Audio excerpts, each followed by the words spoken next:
ladies and gentlemen, boys and girls, those beyond and in between the binary. This podcast is scheduled for 1 hour and is for the first episode of Below the Distance, a Gorgeous Ladies of Wrestling podcast. Coming to the mixing station first, hailing from Oakland, California. She drives the bookmobile of the dead. She is Venus in faux furs, the reigning shipwreck competitive / fic champion, Lauren Parker! And her co-host, also hailing from Oakland, California. She can calculate the circumference of a square circle. She fought the law and lost by technical knockout, Jetta Ray!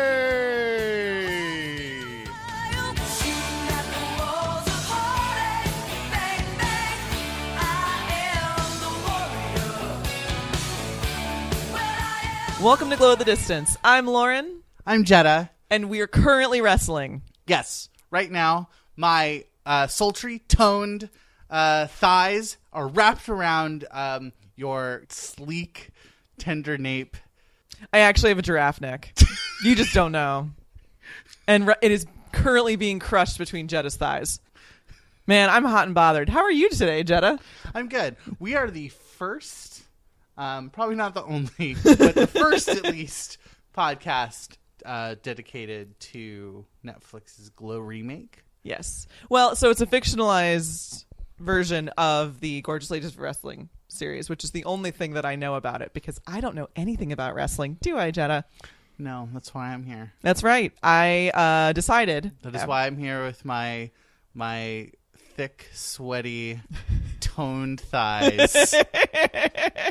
Wrestling, all about them thighs. You got the gams, girl. Yeah, for sure. Crushing your lithe and pale giraffe neck. Yes, that's exactly what I have. Yeah, for sure. Yes, I don't know anything about wrestling. My ankles are crossed over your glistening chest. Glistening from all the sequins and like what the reflected light of the disco ball. Yeah. Okay, and all that neon. Yeah. So much neon. Oh, yes, we've traveled back from the 80s to now. So Jetta is a big wrestling fan, and I, as her best friend, was very confused when whole chunks of time she would talk about things that I did not understand. I don't know if everybody else out there has ever been a wrestling widow, but it is a lonely, lonely existence, and I did not think it would happen to me, but thankfully Jetta is here to explain wrestling to me, and it just so happens that it coincides with Netflix new Glow show. So here we are. What does it feel like to be a wrestling widow? Yeah, it's very confusing. It's like that video where, like sort of like improvisational fake English is spoken. Mm-hmm. So they're like, making when people that don't speak English make up what English sounds like to people that don't speak English. Oh, okay. But like when you listen to that as an English speaker, your brain goes haywire because it sounds like things that should be English words. So my brain's like, you should know what that means, but it's gibberish. That's what that experience is like.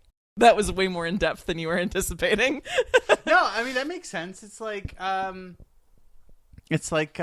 you go to Pornhub and you click on a video and they all start talking. You're like, is the audio just quality bad or are they Czech? And then they turn out to be Czech, but like you never get that. That's so true. You never know if I'm Czech or not. That's such a real thing. You were left in that lurch. Yep. That lurch of because the subculture. Germans will tell you ahead of time. They'll put German babe something horrifying that follows. Yeah. But yeah, they sneak you with the Czech people for sure.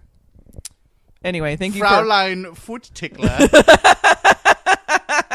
No, all right, come on. It's our first episode. I'm already doing like bad European accents. I mean, that seems pretty on point since on this we have a bad English accent, which is interesting because the actress is English. We are watching and will be watching Glow. Yes.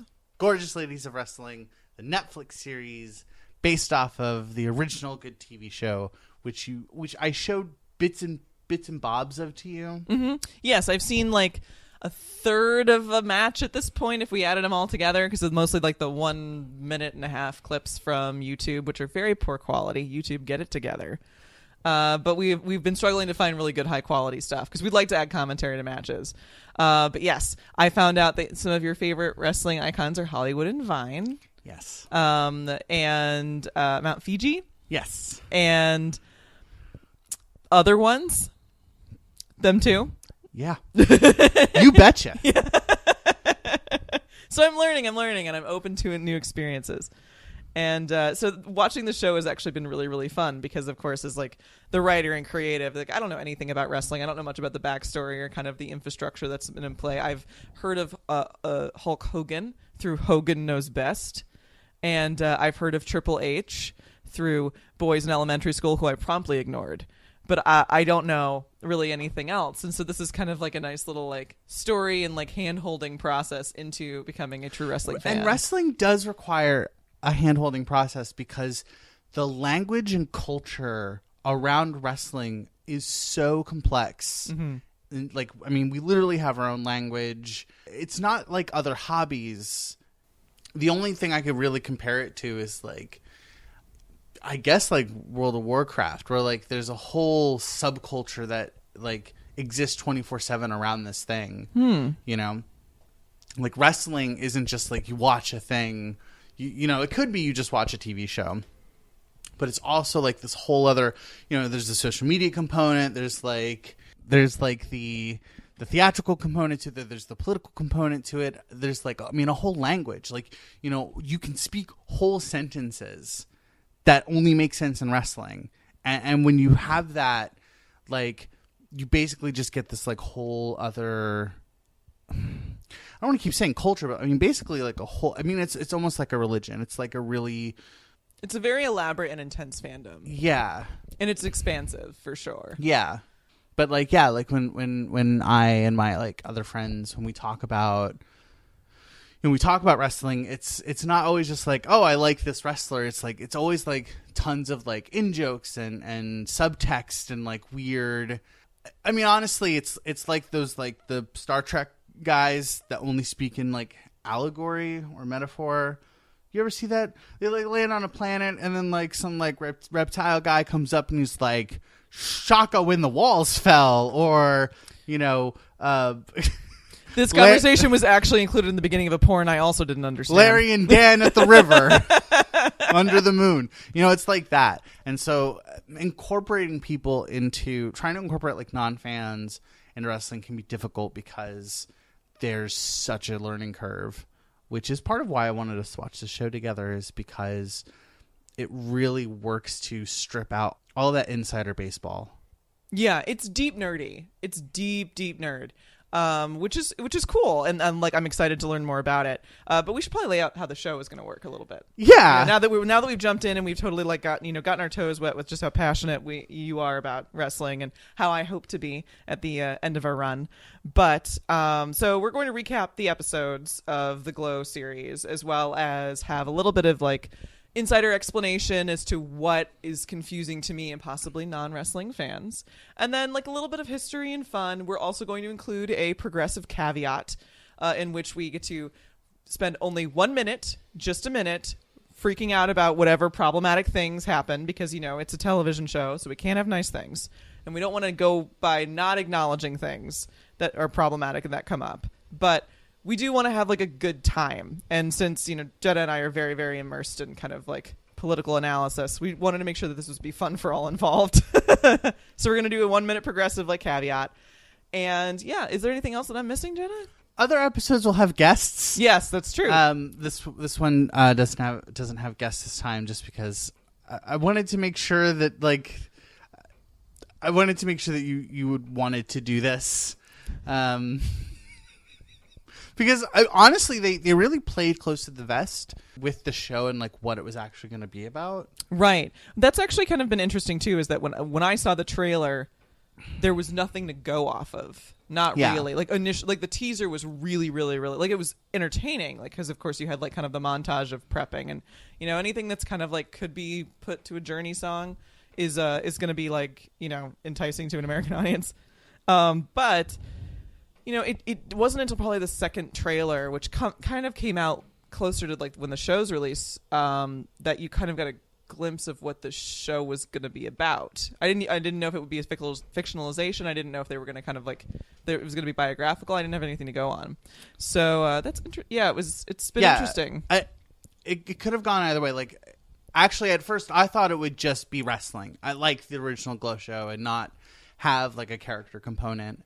And then when it was like, oh well, Mark Maron plays a coach or something, and then you saw the stills of like Alison Brie's character Ruth like doing stuff. It was like there was this like brief moment where I was afraid.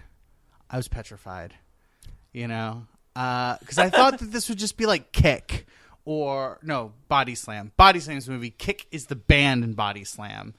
Body Slam is a movie that was released in the 80s about a rock promoter who switches to wrestling and promotes wrestling instead, and he does this while like winning the heart of like a girl with a mullet. Well, have we not all been there? So why don't we get into the breakdown of the show? But first, let us lead with the 1 minute progressive caveat. Yes. In which Do you have a timer? I do.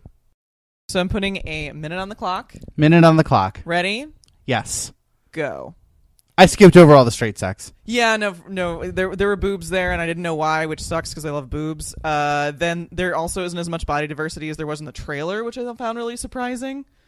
And the body diversity that is there is clearly meant, like there's definitely a racial aspect to it. Like, there's the fat, sassy black woman. Yep. And there's like the weird alpha athlete. The one that's supposed to like be really aggro and strange. You wrote Sigourney Weaver like 10 times. She in does the look notes. like Sigourney Weaver. I mean, that's not like a part I object to, but like that's totally what she looks like. And then everybody else kind of looks like a jazzercise model, and everybody lost weight for the show. And why do you know that? Because I did jazzercise. That's not part of the caveat.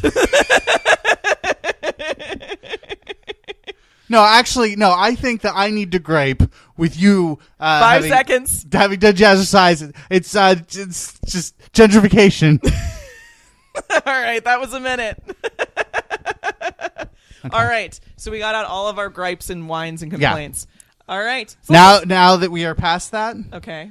I cried during the first 40 seconds, just that opening segment.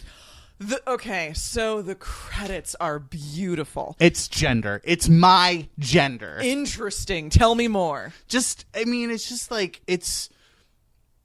like, yeah, like,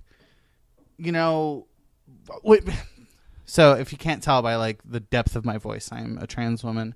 But like, there's like putting on the lipstick and putting on the stockings and that stuff. Like, that's like, so like people always assume that like trans women, like that's our sexuality. That's like how that is how we exist within ourselves as erotic people. It's the act of transformation. But like seeing cis women do that and be transformed by putting on lipstick and taping their knees and putting on their stockings and becoming powerful neon like gladiatrixes, that I had gender feels. Like, yeah, I don't really know how to like expand more on that. It's just like, no, like that's not only the kind of woman I wanted to be, and I still want to be, like as a trans woman. That is the woman I want every woman in my life to be.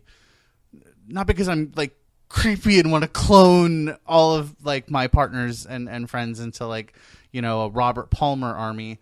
That's such a good 80s tie-in. But just because like I know that when people saw that they see themselves. They see they see themselves in like the ways in which like being like a traditionally femme can be a form of like war paint. Not the best use of that term, obviously. Like, we've passed our progressive caveat, but war paint is kind of problematic. But sure. It's still really powerful. And I cried, and it was really beautiful. And it's like also the warrior. Yeah, so it opens with Pat. Well, so this is sort of the interesting like backstory. I know entirely too much about Scandal, so it's technically not Scandal. It was like Patti Smith and Scandal because her record company really wanted her to split from the band, and it created this whole like melodrama. It's one of the worst music videos ever made, and I highly encourage you all out to listen to and watch this video of Warrior by Patti Smith and Scandal. But it was such a good lead-in. Like I was just like rocking already. It was so perfect. It was like gorgeous and fun and exciting in a way that like it wasn't like a shopping montage. And I think honestly making it like kind of like neon and kind of cartoony and that kind of creativity made the action of putting on stockings and taping knees and lips like just a little bit more exciting and enticing, especially to somebody who's not necessarily that into wrestling. I was like, ooh. It was really, really beautiful. It's also foreshadowing. Oh yeah, Like just like the use of that song. well of course, Yeah. because I don't know if you know this, but wrestling is kind of choreographed fighting. Are you having a go at me? It's something I heard. Are you? All right, so credits aside, which were amazing. Our opening scene focuses on Alison Brie, and her character is Ruth Wilder. Okay, quick interjection. Okay. It was kind of weird seeing Alison Brie be white because she was Diane. She was like so Alison Brie plays Diane in BoJack Horseman. Oh. Wait, I've never seen BoJack Horseman. No, I've like watched the one episode you made me watch. Yeah. And then I fell asleep, I think. So much of my relationship with Jetta, like it's amazing that you still talk to me because it's a whole lot of like you showing me something and then me falling asleep during it. Yeah, that's true. Yeah, there's a reason why this is a Glow podcast and not a Major League starring Charlie Sheen podcast. Hey, I included that in my top 10 baseball movies on another great podcast called Failure to Launch. Have you seen more than 10 baseball I movies? have. Oh, really? Yes. You can't count Space Jam. I don't. Who counts Space Jam? Well, All I'm saying is that on the people in a world where people think that Die Hard is a Christmas movie, you by that correlation, you could say that Space Jam is a baseball movie. Ugh. Yeah, okay. All right. I will let it slide, but I'm still offended that you would think I would do that. Anyway, we're focusing on Alison Brie playing Ruth Wilder. So this is sort of like the interesting timeline, and you can kind of unpack this a little bit. I could not figure out when in the 80s it was, because at first I thought it was like 1980, like it was just after the 70s, but like as like more of the show went on and more of the episode went on, it became very clear to me that it's later than that, but some of the clothing is a little off. Yeah, so we before we recorded, like we were at a pizza place and I was like rapidly going through my phone, but like I spent 30 minutes today figuring out exactly what time of year this has to take place in for it to make sense. Yep. And so it's roughly in the 1980s. We'll get there. Yeah, it'll be the big reveal. So it's 19, and she's doing an audition tape for some sort of like Wall Street speech in a film, and she's wearing this baby blue like ladies' power suit with so many buttons. My note was Planet of the Designing Women. Oh God, I love designing women. Julia Sugarbaker is all I've ever wanted to be. But she cries at the end of the speech that she gives, in which it's kind of like this negotiation about a company, and it's not a very good audition, to be totally honest. She cries at the end of the speech and thanks the agent for providing a great part for women. And she's telling an agent that's a woman, and also like the person that's rolling the tape to record her is also a woman, which just kind of makes this whole thing interesting. The agent, who's named Mallory, says, "You're reading the man's part." Ruth, understandably embarrassed, then reads the part that she was called in to read, which is the line, "Sorry to interrupt, your wife is online too." So that's where we're starting. It's not a great time for women. So Ruth does the ultimate walk of shame through all of the other people reading for the part of interrupting woman. And she hangs out in the bathroom to talk to the agent, and she asks Mallory for feedback on her audition in the middle of Mallory peeing, which they do actually play. Like, so it's no holds barred on this show. There's boobs, there's peeing, there's all sorts of shit. And Mallory says that she gets notes all the time from directors that they want something different and somebody real. And Mallory brings Ruth in to read so that directors can see they don't actually want what they think they want. And it's fucking brutal. It was really hard to listen to, actually. And so Mallory offers Ruth a job in porn or erotica, as she kind of pitches it. But Ruth says she really wants real parts and not secretaries saying that their wives are online too. And Mallory says, you read the man's part on purpose, didn't you? And so this is kind of like an interesting little blend. Turns out the person who really does have the part is Steve Guttenberg, the bastard. And go figure, because he was super hot in the 80s. He was in everything. So after this humiliating scene, we cut to a jazzercise class that Ruth runs into when she's late. And we meet her friend Debbie, played by Betty Gilpin, who's nursing a child because she starts lactating in the middle of class, and Ruth gives her sweatshirt. So as Jetta and I had discussed earlier, I've done jazzercise. I took jazzercise classes at a community center, which is, I think, the only place that you can get them nowadays. They don't have jazzercise gyms anymore. My mother also had jazzercise tapes. I walked past several as we walked back to my apartment. They're very popular in street corners, Buns of Steel, etc. And I don't actually know if that is an effective exercise situation. I was just surprised that the jazzercise is still... It is still very much a franchise, and it is still kind of humiliating. Like it's first... As somebody who works in like the fitness community, which is such a gross way to say it, but it is still very blatantly a sexualized form of exercise in a way that even like pole dancing or other things are kind of not. Jazzercise has just always been a little different and strange, and I don't really know like kind of how to pinpoint it other than that. It's just a little bit off to me anyway. It's like the soft rock. Yeah. It's this thing that like that it's this genre, you know, like so like with like Rod Stewart and like that whole genre of rock that's like that was like it's never a thing, but it's just always there. Like soft rock never had a moment the way that like, you know, metal, punk, you know. Yeah, it's like that like Rod Stewart in the early 90s where he was like all of a sudden there was like weird like marching drum beats and then like rainwater in the background. Like it was a weird time. Like that is the jazzercise of the world. Anyway, I know so little about fitness that we've been best friends for years, and when you told me you were a spin instructor, I thought that like you went to a gym and taught people how to like do the like silk stuff. Oh, the circus thing. Yeah. No, and then you were like, no, cycling, and I was like, you don't even have a bike.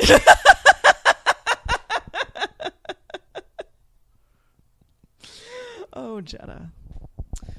So we cut to the women's locker room and we see Ruth's boobs. There's like a whole lead up to seeing Ruth's boobs, but I can't actually remember most of the line work. It's yeah. A little So like forced. yeah. So like so her friend Debbie is like, you used to change, because they're talking about her doing porn, and she's like, you used to change under your shirt, and she's like, not anymore. And so she basically gets naked. You get full on boob and some, as you put it, side vagina. There's a lot of side vagina in this show, like just with how the cut of the leotards are. Yeah, and it was really interesting for me.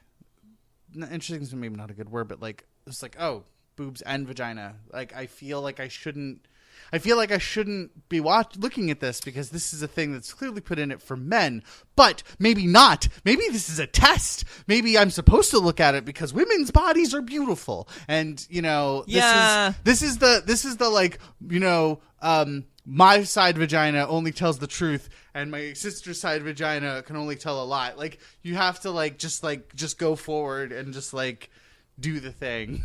Yeah, I mean, at this point, we haven't had a single male character. All male gaze is sort of implied, and all male hierarchy and infrastructure is implied. And so it is kind of a really weird context, because you are like, who is this for?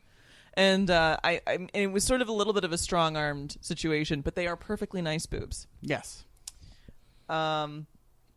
We get the backstory of her deal, and then and we find out that Debbie lives in Pasadena with her new baby, and her husband is supporting them after Debbie had a run on a soap that she then basically decided to be written off after they wrote her into a coma, and to have a baby. And Ruth can't pay her gas bill and has eaten Cinnamon Toast Crunch for the last 6 meals. And so Debbie encourages Ruth to get pregnant and be happy and have a family. And Ruth says she chooses work. And it's a cute moment between friends, but it's also a little strange because it's not exactly the same dynamic of like when your mother's like, get married, make babies. Like, it's not quite like that. It's definitely, but there's sort of like this hollowness of the approach of surrender, give up. And that is kind of, I think, what Debbie is sort of saying, and maybe it's that she doesn't want Ruth to be disappointed by the world, as disappointed and jaded as she kind of is. But well, this was like in the 80s, this was second wave. Like this was like, no, feminism is having a baby and, doing it because you want to and not because society makes you. And so it's, and I think they talk, the creators of the show talk about their motivation for making this being the ways in which like the 80s kind of like backtracked on those gains made by women's liberation in the 70s. And that scene is a great example. Where it's sort of an interesting little divide, isn't it? Like where it's like from the women's liberation to second wave feminism, because they kind of are two different things. Yeah. Like if you really kind of like went in and looked at them under a microscope, but it's sort of like, it is that whole like, feminism is, wearing a power suit and wearing, sneakers with your suit and lipstick.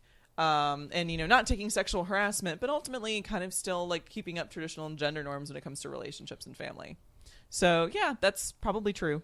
Ruth returns to a terribly decorated but incredibly spacious apartment. And she has a voicemail in her answering machine, and it's Mallory telling her about an audition looking for unconventional women, whatever that means. And she'll have her girl follow up with her, which I thought was an interesting point. Is you've got this powerful woman like, I'll have my girl follow up with you. That's usually kind of a toss away line, usually given to men. And then she says that if Ruth accosts her in a bathroom again, Mallory will blacklist her, which makes total sense. Good boundaries. Good boundaries. I think that's true. She's like, I want to help you, but also don't ever do this again, which I think is a good, solid like demonstration of propriety. And the audition is at Chavo's boxing gym. And did you want to talk about that a little bit? Yeah. So, I mean, the gym is named, clearly it's meant to reference Chavo Guerrero Sr., who is part of the Guerrero family of wrestlers. His brother, Mondo Guerrero, is actually the person who IRL trained the actual cast of Glow. Okay. Oh, cool. And so this is the part where the clothes started to really confuse me, because Ruth Wilder shows up in what I can only describe as a denim Pentecostal skirt, and the sweater look. But there's like varying like looks from like full blown out 80s hair with leg warmers to it's just sort of an interesting like array and hodgepodge of what like of 80s wear is, to the point where it kind of felt like timeline soup. Like I was like, okay, it's the 80s, but like, did anybody pick like an actual year to reference as far as like costuming? So she talks to one of the other auditioners and asking if the audition has started, and this is Carmen, is the character's name, and this is her first time, and she doesn't really know. She's like, I don't really know. I haven't really done this before. And Ruth Wilder's like asks her if she's SAG, as part of like the Screen Actors Guild Award and the Screen Actors Guild. And Carmen says, I'm part Cherokee. So, like, we're supposed to kind of get that Ruth's a little out of her element, and that continues to be so. There's this class dynamic where Ruth is poor, but she is poor in part because she is she's performing richness. The way that she carries herself is meant to present as like an educated actress who's like, in the way that she speaks of herself and her work, it's like very like she presents herself as like academic and learned, and even like living by yourself in an apartment in LA to like pursue acting and being a waitress, like that's, even though you're dirt poor, that's still like a sort of class, that like very like when I was going to high school and I thought that was going to be my life, and I was like, oh, I'm going to move to California and become like an actress. Like only really certain people have that fantasy, and they're the people who like did not have crushing poverty as a constant. So even though she's poor and like desperate, she's still a leg up on many of these other people. Which we see later, but like there is kind of like that temporary paying my dues poverty, I think is what where it's just like, I got to pay my dues so that it's one day my ship will come in, without really realizing that there's inherent privilege in that, because like for most people, their ship doesn't come in. Yeah. And for an entire like contingency of people with a very shared history of either like racial marginalization or class marginalization, like that inherent in prescribed poverty is something that like it's very hard to pull yourself out of, especially if it's like generational. Yeah. I mean, for most people, their ships never even get built. No, that's true. But, like, yeah, it's just sort of hearsay. So that's when Mark Maron shows up, and he's sniffling in a way that indicates to us that he is a Coke fan. He's wearing a polo shirt with a green triangle pattern, and I hate it. And but he looks the part so well. He's got kind of like 1970s glasses, and he's kind of got like he just looks kind of like a highway shooter like sketch. Like he totally has it. And so anyway, Maron is playing Sam Sylvia, and he's the director of the project. He's about as happy about it as everybody else is when they find out what the show is actually for. And people ask him about the project, and he's very like abrupt and like dismissive in a way that somebody that is high on cocaine will be, but also somebody who's doing something that they're not that big a fan of is. And he tells everybody that they can shut up and that he can explain it. And that's when Cherry, played by Sidel Noel, who is my new wife, FYI, love her, asks if it's another one of his trashy vampire movies. And Sam reveals that no, it's Glow, Gorgeous Ladies of Wrestling. Your new wife can pry you from my interlocked ankles, pressing against she probably your can. Glistening chest. She probably can. She's a bamf. Like, she's great. It's a wrestling show on cable television, which and it will be played for thousands of people. And I kind of snorted at thousands of viewers, but like that was the 80s. Like, it was pretty on point. And he explains that there will be very important techniques like tick grabs and cunt punches. That move, that's a cat fight, but fancy, I believe, is another one. Did I mention cunt punches? Like, he's kind of just sort of like, he's really playing up the part in that way that Mark Maron kind of always does. And a part of me is like, man, Mark Maron can never get a part where he's on a basket case, but I'm also like, but he plays it so well. He asks everyone who isn't interested to leave, and a bunch do. Which was a thing that happened in the like IRL, like when they got all the women together to audition, they told them up front, this is a wrestling show, leave if you don't want to do that, and a bunch of them left. Yeah, probably over half of the people that had shown up for the audition got and left in the show.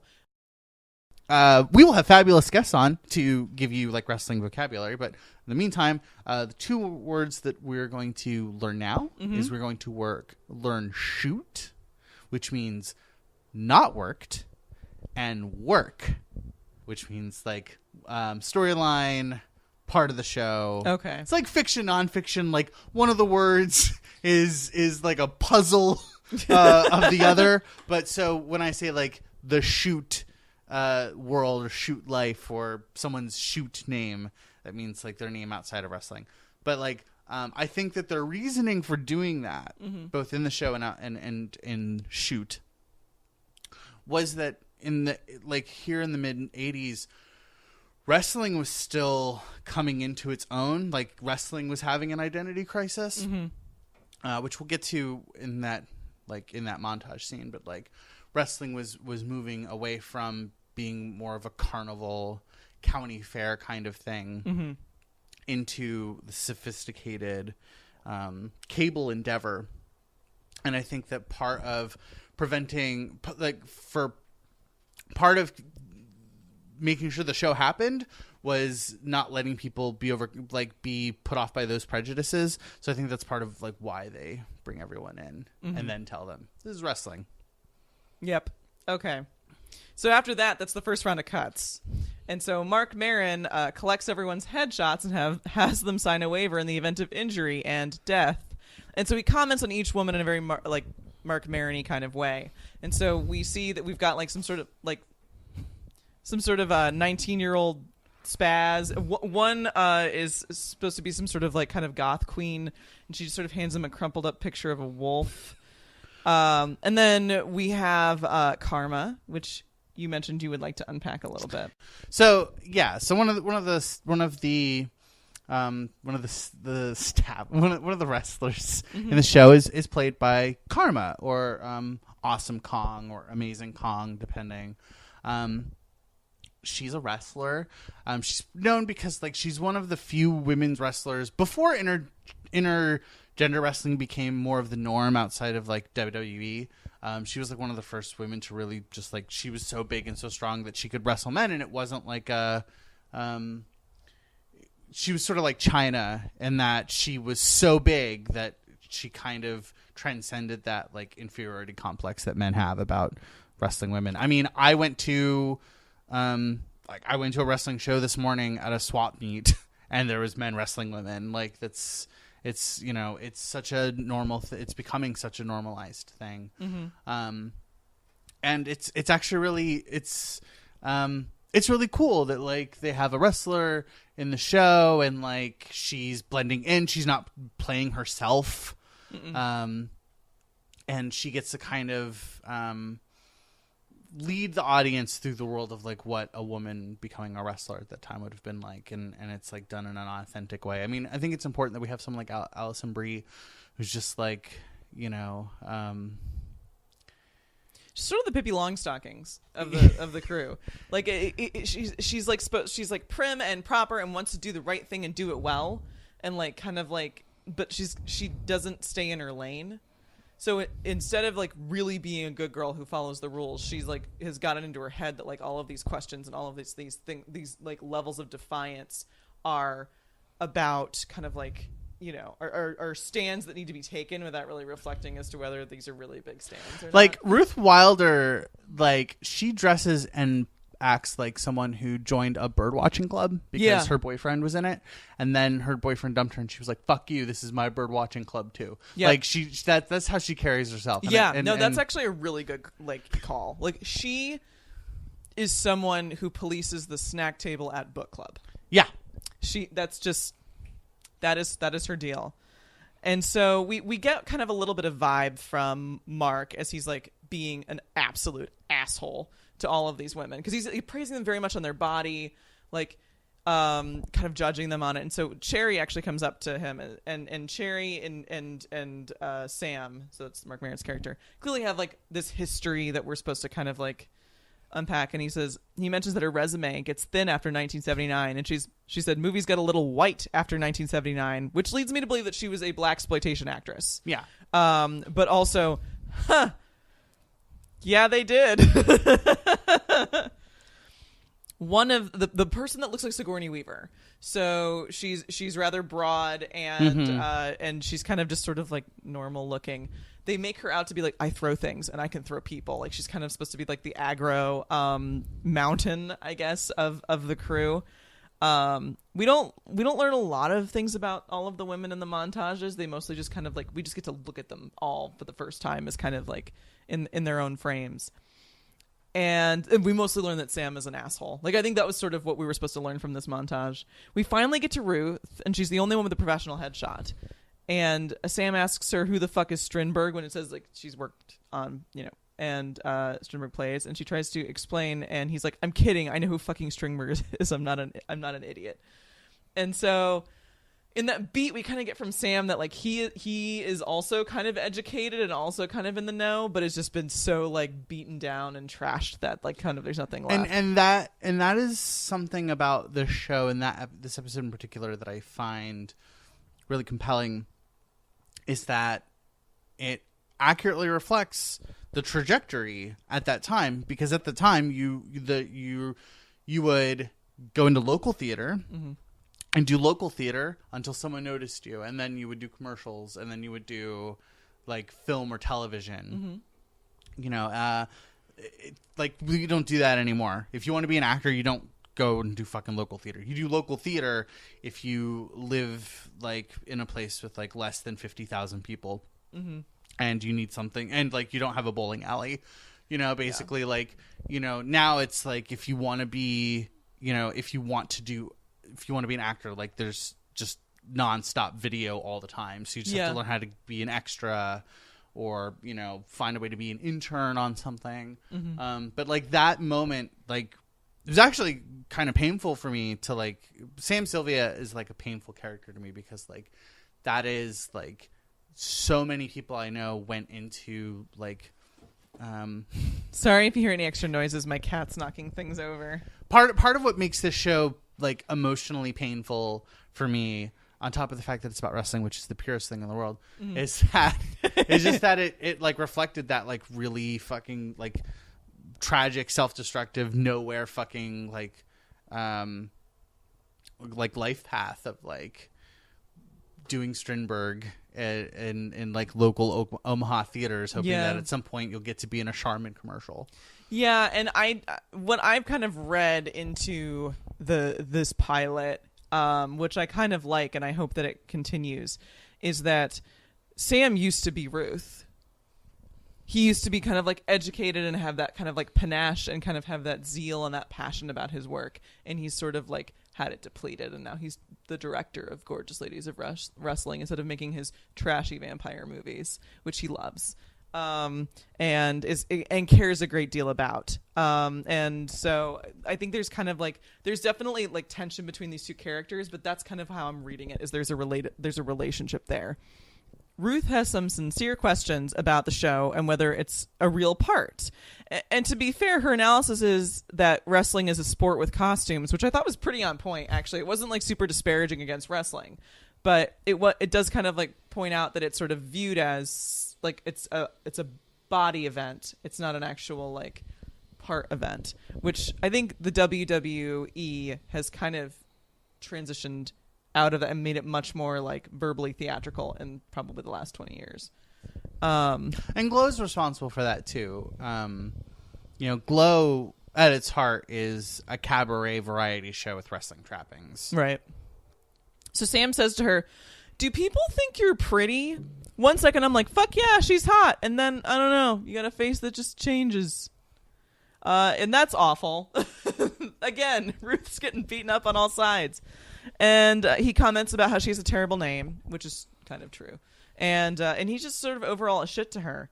And it's hard to tell, since he's such a shit to everyone, whether he's trying to really kind of rile her up specifically, or whether it's just she's the protagonist of the show, so she's just in the crosshairs. I mean, you get that. You used to get that all the time in community theater or in college theater. You get that director who just like, oh yeah, the highfalutin community theater who's like guy who's just, oh, that director's the worst, and he's always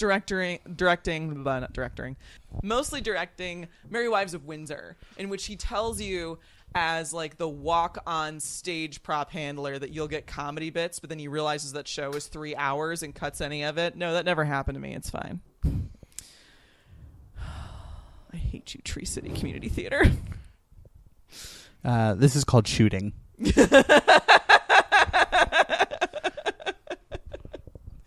So the next scene, Ruth is asking her parents to wire her $200, which kind of ties into your earlier point about how this kind of being an artifice of poverty, where it's like it is sort of temporary. Her parents will bail her out if they need to. It's like it's going to be like a really cool story she'll tell her kids of the time that she was poor, and she'll think she'll really have it figured out. And then when later she's voting Republican because she's like, oh, I built myself up. Why didn't other people? Not realizing that legacy of poverty is a totally different thing than you having Cinnamon Toast Crunch.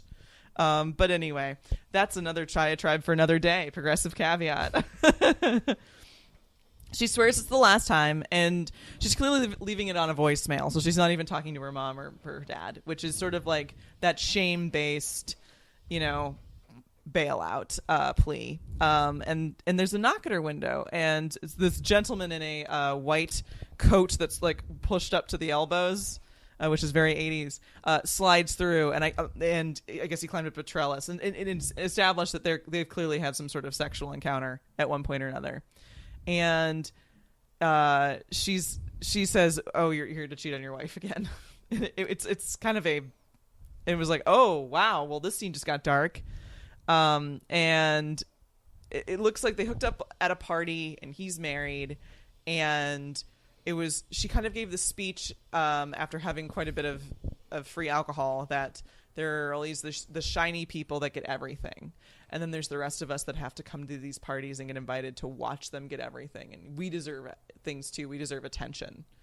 And this is sort of his inspiring monologue to get her to sleep with him, which she does again.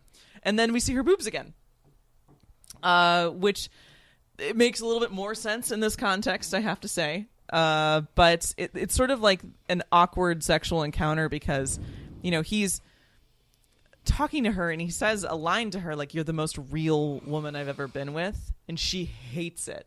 Like, that's such a loaded term now because it's like, oh, I'm real, and it's like, yeah, like, what does that mean in the landscape of Hollywood? You're unemployable. So it's like kind of this really like sad thing. And she shushes him while they're having sex instead of putting her fucking hand over his mouth. I don't know. To quote Jetta, straight people.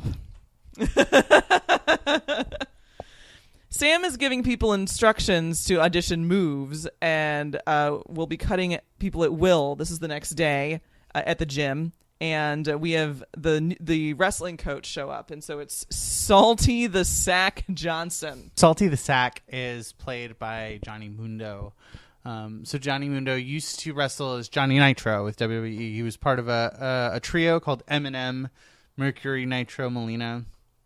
And they would wear fur coats and like be surrounded by paparazzi when they came to the ring. And then his next gimmick was that he was like the long lost son of Jim Morrison. Boo. And now he works like he splits his time between being like the stereotypical American character in lucha.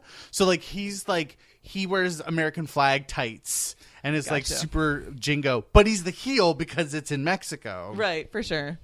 And then he also does like parkour, and he just did a movie about like a parkour doing bounty hunter. So Salty the Sack Johnson is the wrestling coach and is giving demos. And one of the moves that he does is a sort of a forward tuck roll. Sam is wearing a long sleeve polo that is 80s blue. It looks like one of those cups from the 80s. And how many of these does he have, I wonder? And so with the simple tumbles and somersaults, number 18 immediately gets cut because she looks too much like Sam's ex-wife. And it just disintegrates into more. I mean, that is straight 80s. Like, ex-wife humor, like, was worth its weight in gold in the 80s. It really was. If you've ever heard Andrew Dice Clay, you know that it was just like, that was the cash that just kept spending. It was great. It wasn't. It was terrible. But it also kind of like really sets the tone, and it kind of like throws in that clearly the writers knew what they were kind of pulling into this. Ruth really wants to shine, but is still struggling. So it's like she's still like the do-gooder, like I want to give my best to this role thing, but she hasn't really figured out like how this works as a role yet. And Sam pretty much is still suspicious and hates her. Salty demos what's called the hair mare, which is essentially where the one of the wrestlers kind of like grabs the hair of the person that they're wrestling, and then that person like flips all the way over, and it's very clear that the person whose hair is being grabbed is doing all of the work. Mm-hmm. And you said that was sort of a takeoff of another move, maybe? Yeah, it's like it's the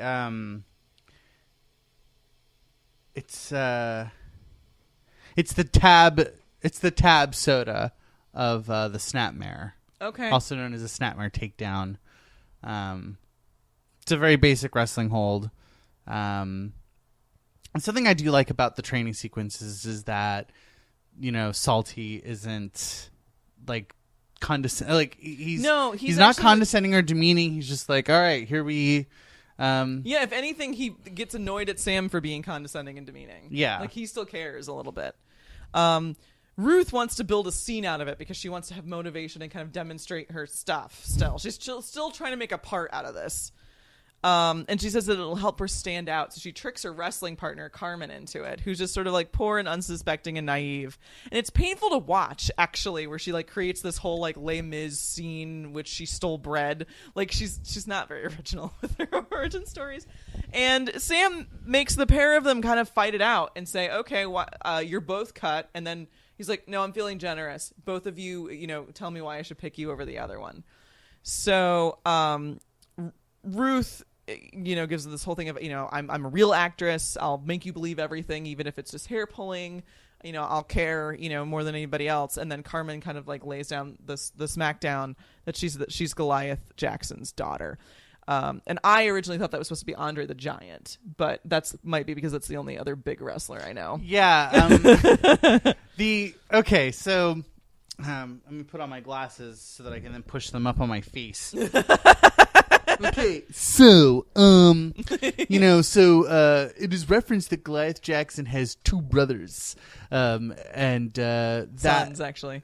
Is it sons? I think it's sons. Oh, and then the lumberjack sons. Yeah. Oh, I thought. Okay, I only watched the episode twice. I've watched it 4 times. But so I think that and like the fact that and that like Carmen says like she is indigenous and she's like First Nations, but you have kind of informed me that they kind of go in a certain I did some spoiler stuff. Yeah. That they try to go in a certain like exotic ethnic direction with her character. I mean, they do that with everybody because that was such a wrestling thing to do. Yeah. I think that she's meant to be kind of a stand-in for like Samoan, like the Anoa'i family. Like clearly she's meant to be the reimagining of Mount Fiji. Yeah. Who was Samoan. Mm-hmm. So I think that's like they're kind of it's like an homage to the Samoan wrestling family, the Anoa'is. And so Sam, when Ruth's like, you're cutting me because my dad was a science teacher, he says, maybe I'm cutting you because I don't like your face or your ass. Maybe I like them both too much. I don't know. I'm the director. I don't have to explain myself. That's the beauty of it. And that is sort of Sam in a nutshell. Like he is really posturing on this whole, like, I don't have to explain myself, and like just constant displays of misogyny. I mean, that's negging. What he's doing is negging. Yeah, no, it's textbook negging. But I don't know that there's necessarily a point to it. I think he's just like doing it just to do it. I don't even know that he wants anything out of her, kind of thing. So after Ruth gets cut, she gets a couple tacos and then gets mugged by 8-year-old children. The Los Angeles Death Squad. One of them says, what are you looking at, you pert plus looking bitch? With the like most prepubescent voice I've ever heard. But the pert plus looking bitch line made me so happy because that's so 80s. And then another one calls her Nancy Reagan. And so she could have easily just kicked one off their skateboard, picked up the skateboard, and chased them away, but does not for baffling reasons. And they managed to...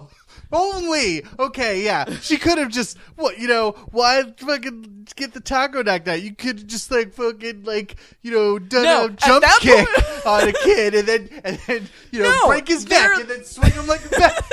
They're like 8-year-old kids. You could knock their heads together like coconuts. They would have been you could have honestly just gone pink and pushed one backwards onto the other ones. Like they're not turtles. They're just 8-year-olds.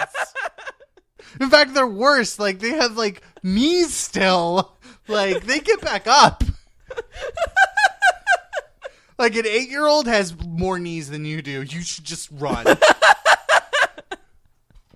So they steal her purse, and of course there's nothing in it, but they have her keys, so she can't drive home, and so she has to wait until Debbie can come and pick her up. It's then that we find out that the guy that Ruth is hooking up with is Debbie's husband, Mark. And Debbie talks about him in a way that kind of indicates that they're having problems, which I thought was sort of some bullshit. Because I think that's actually a very common 80s trope, but I think it's a very consistent trope too, where it's like, oh, it's okay that we're cheating because your marriage is bad. And that this is you trying to have something nice in a wake of despair, instead of it being, no, we are like actively like betraying some people. So after this whole Debbie reveal, so there's a lot of scene changes actually in the show. For 40 minutes, we're hopping around a lot, but it's done really well. Ruth is in a scene study class. Like it looks like it's the back of a bookstore or maybe a library. And she's doing a terrible reading from Cat on a Hot Tin Roof. And the teacher is sleeping. And she ends up like throwing her script at him, and she says like, this is the only place I get to do what I want to do. And it's saying like, I paid for this so that I could do what I want to do. And it is actually a very genuinely sad moment of, somebody who really kind of thought they could make it and is like being confronted with very real rejection. Yeah, I mean, it's not even failure. It's just apathy. Yeah, it's like, and she's not like getting rejected in that way of like, thanks. Like, people are actively being very terrible to her, and that she's saying that she's unwanted. And I think that's a pretty normal reaction to honestly moving to LA. Is it's like, it's a funny city, it's a lonely city, and it's a city where like the hard stuff is trying to happen. Do you remember during the election when Lena Dunham like put out that thing on like Instagram about like the guy that she was sleeping with, who was like always dating someone else and would just like use her for sex, and she'd never get to be the girlfriend? Like, and that was like her reasoning for like, you have to vote for Hillary and not Jill Stein or Bernie. What? I missed this. Oh God, I'm glad I missed this. That is like that is the purpose of having Ruth like be a homewrecker, is that it is meant like on a personal level to make her even more of a victim. Yeah. Because she can only get like her best friend's leftovers. Right. But like that sets her up, because like, no, that actually you're the antagonist in this situation. And I mean, I walk away from the scene with like, I even in the locker room, I had sympathy for Debbie, and I think that there's something the actress just, I think, plays the hell out of the character, because we're not given much to work with her yet, and I'm still like, she's the most compelling character in this show right now. So after the cat on a hot tin roof debacle, it prompts her to watch a lot of wrestling and kind of start building a persona at home, premenstrual syndrome, which I did enjoy. Even though she's been cut. And so she's watching Hulk Hogan footage and is using that a lot as a reference point. In fact, we see a lot of Hulk Hogan in this show. So yeah, so this is where I did a bunch of research. Yep. So based on this scene, I think that the show takes place in the summer of 1987. Mm-hmm. It is a period. It's the summer, and they're all dressed for and doing summer stuff. It's also in the summer of 1987, both Ric Flair and Hulk Hogan were world champions at that time for their respective companies. And I think that mentioning like Hulk Hogan and Ric Flair at the same time is like really important. So like before WWF really came into its own in wrestling, you had what was called the territorial system, where like wrestling was just built in these like autonomous regions, and then they would all just manage their own shit, and then you'd have the world champion, at the time Ric Flair, whoever, who would tour those regions. And by doing this, you prevented competition between regions, because everyone gets a chance to have Ric Flair come and wrestle their local hero. Mm-hmm. And so WWF like changed that model by being like this company that like competed and like bought from other regions and was like using cable to kind of choke people out of their TV time and like doing that stuff. And so Glow at this time is starting to exist in the middle ground of that, where WWF is becoming its own product. It's not part of a global community, like it's not part of a larger wrestling community, but it's still insisting on itself as a world brand. But Glow is setting itself up as just a self-contained universe. Like, it's not purporting itself to be the best in the world. It's gorgeous ladies of wrestling. It's just the baddest bitches, like, that we could get to stay at this audition. Yeah. And and I think that is like part of why Glow has been so compelling, is that it did not because there wasn't really a whole lot of competition at the time, and it wasn't really interested in that, is able to create something like beautiful and profound and like really empowering for women, in ways that not a lot of media was in the 80s. Yeah, the 80s are kind of a crapshoot when it comes to like female empowerment. Cinnamon Toast Crunch was released in 1984. That's just a thing that I came up with in that research. Okay, so it checks out that would be conceivable that she could have that for 6 meals in 2 days. All right, so Ruth, full of piss and vinegar, and in a full-blown cape, outfit, and face paint, walks into the next day of training, even though she has been cut.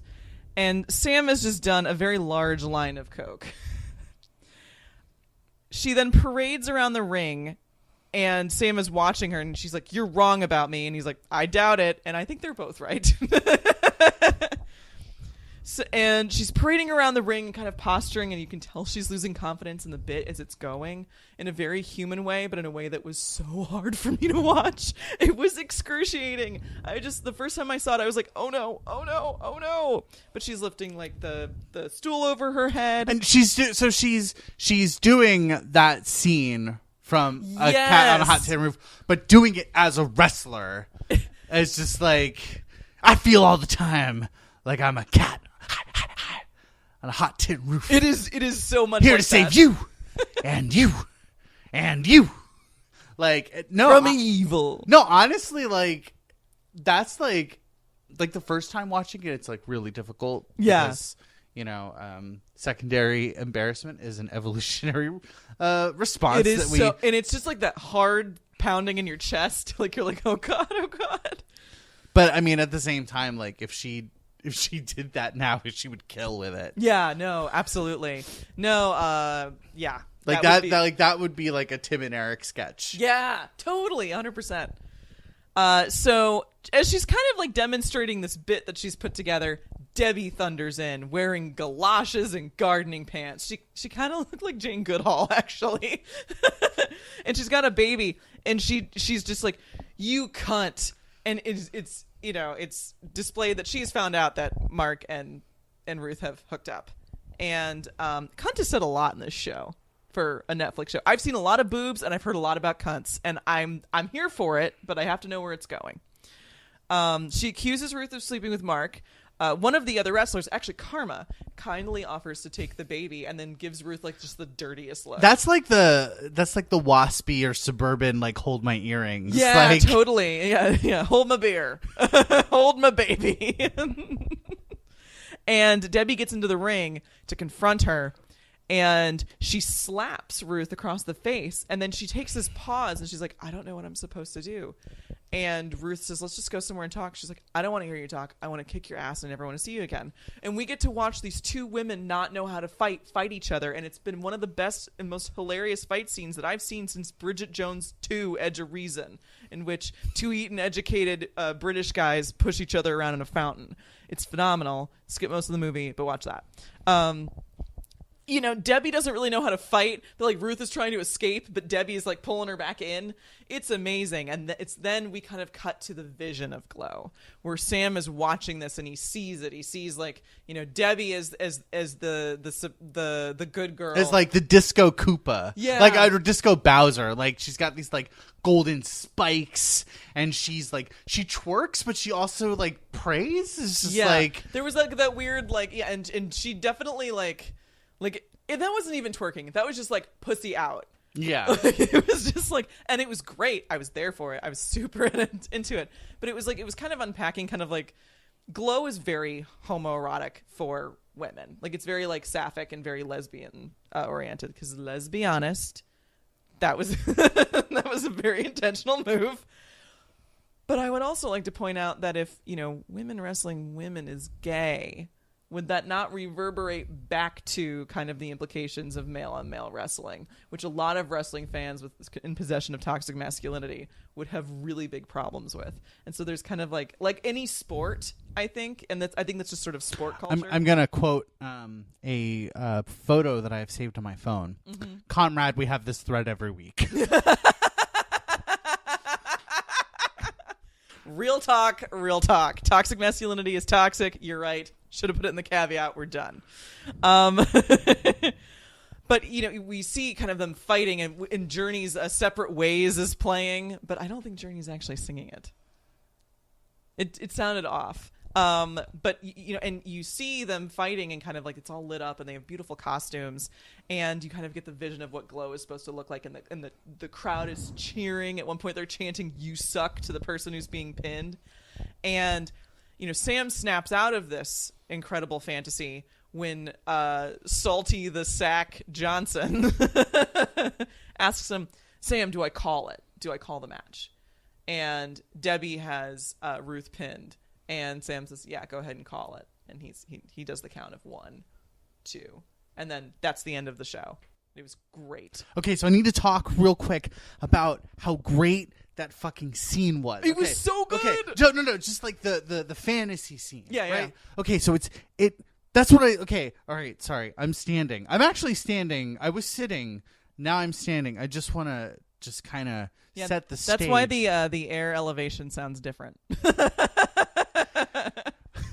But I mean, just in that montage, it's not really a montage because it's one scene, but like the snippet or it's flash, like it's the dream sequence, right? Yeah, like it shows what's so beautiful about wrestling, because it's two people who in real life now hate each other, but are performing together, and performing enjoyment of that hatred for the pleasure of an audience, but also for their catharsis. Like that is why using the Warrior is the perfect is the perfect credits song, because I mean those are the best kinds of feuds or the best kinds of storylines in wrestling, is when people have to confront their love.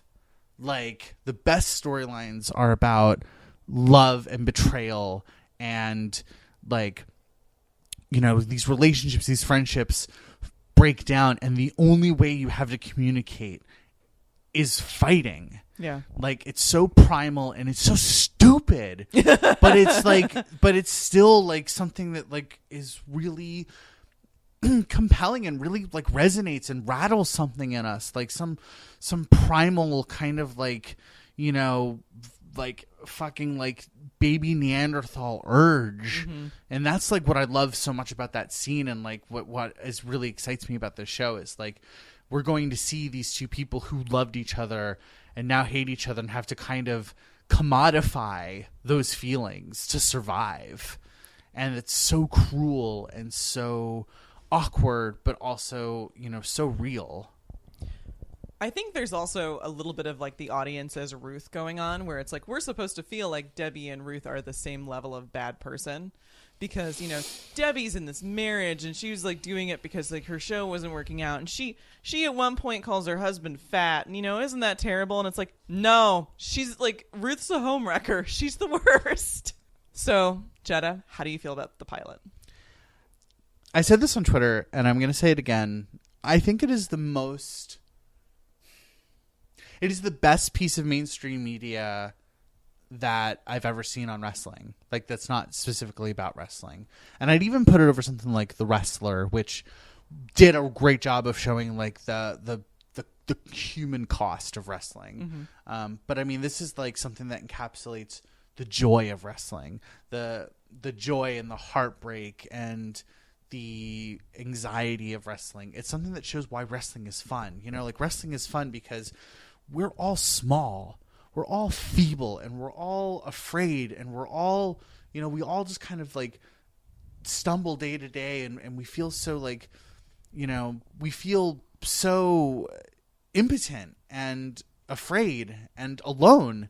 We're all on a rock floating through space, and but something and so we gravitate towards these things like wrestling, because wrestling allows us to be big. It allows us to be big, and it allows us to condense our life's problems. What's great about wrestling is everything comes down to, I will get in the ring and I'm going to kick your ass. And how many of our problems don't we wish we could do that to? Whenever I give speeches, whenever I talk about when I do stuff around activism, I always talk to people as if I'm talking in wrestling. I'm always I'm going to bring the inequities and disparities of society, and I'm going to fucking wrap my thick-toned, tanned thighs around its throat, you know? And I think that that's something that, like, I think that wrestling is this, you know, there's always been some need for art like wrestling to help us get through our smallness as a species and as like a society. And this episode like really demonstrates that. It really shows how we become big through the ritual of wrestling. I'm inspired. The next time I'm fired from the next time some fucking like big like media conglomerate lays me off a month into my like, you know, fellowship, I'm just gonna show up in cut off cleaning gloves and just recite the Iceman cometh. Yeah, there's a lot to learn from this show. Like, never, ever, ever accept that you're fired. Yeah. Never, ever, ever do that. Okay, so Jenna, how does one normally end a wrestling podcast? So, I mean, like typically with a wrestling podcast, you'd end with some like fake awards, maybe. So, you know, who's your MVP? Who's the performer that's stuck out most to you? I'm definitely like Team Debbie, but I'd have to say close runner up is Cherry. Okay. That's definitely who I'm really kind of rooting for. How about you? I gotta go with fucking Wolf. Wolf Girl. I knew that you would have an affinity for her when I was watching this show with my partner. As soon as that happened, he was like, awesome. And I'm like, well, you're in love with her. And he was like, yep. So she's like endearing in her eye makeup is pretty great. And that's like a pretty bold move. Mm-hmm. I guess it's kind of like the one thing that I've really been appreciating about all these glow women is that like it's all bold moves and they're all supposed to be kind of amateurs. Mm-hmm. And so like the lack of knowledge and understanding kind of adds to their, dare I say it, realness. And it's really good. It's a really nice, earnest touch. Did you have like a moment where, and some of this is just like my most like, my affection for Mark Maron is so great, but he is just so always himself. Did you have like a most like Mark Maron line? Yeah, a most Maron moment. Yeah, most Maron line or most Maron moment. So I guess we have to do impressions.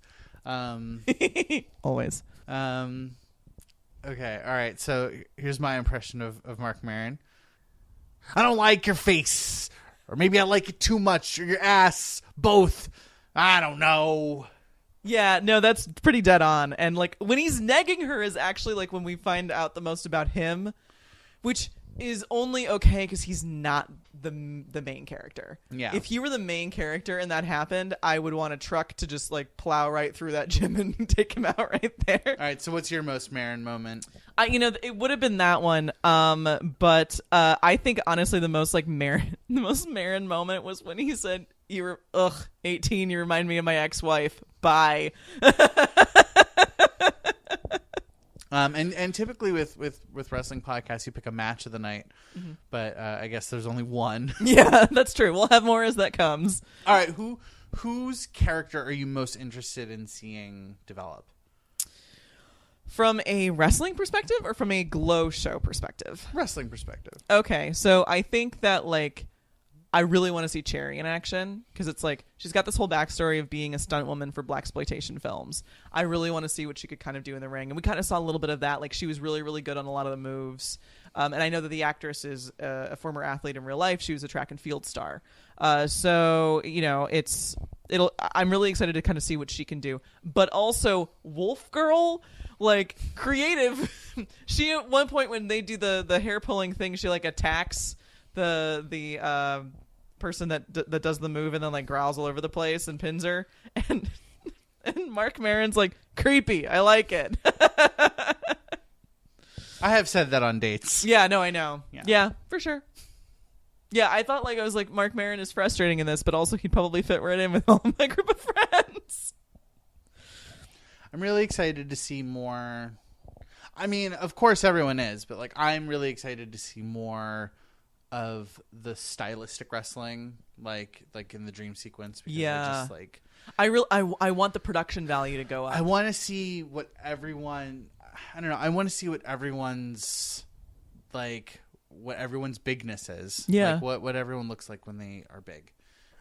Because that's something I'm always really interested in people is like, I think like with a lot of people that are interested in like, you know, seeing, I think that like a lot of people experience intimacy as like, what do you like when you're small? You know, like people, you know, prioritize vulnerability in relationships, but like I'm always really into like, show me what you're like when you're big. Show me what you're like when you don't have these things, when you don't have like these fetters. Yeah, I love wrestling, and I love the women, and they're beautiful, and I want them, and I want to be them. So this is going to be a weird show. Yeah. Weird run. Thanks for strapping in with us. Yeah. All right, Jetta, where can you be found? I can be found at JETTA_RAE on Twitter. I have a website, fryhavoc.com. You can find us on our Twitter at Glow the Distance on Twitter. We are glowthedistance.xyz online. And what is our Facebook? So we're on Facebook at Glow the Distance there as well, and on Instagram. So follow us there. Let us know what your favorite wrestlers are, any of like kind of like your wrestling feelings. We have an entire thread devoted to Hulk Hogan and his big bag of bullshit. So who follows us on Instagram? Guys, it's official Hollywood from Hollywood Fine. Guys, it happened. We made it. She's lovely.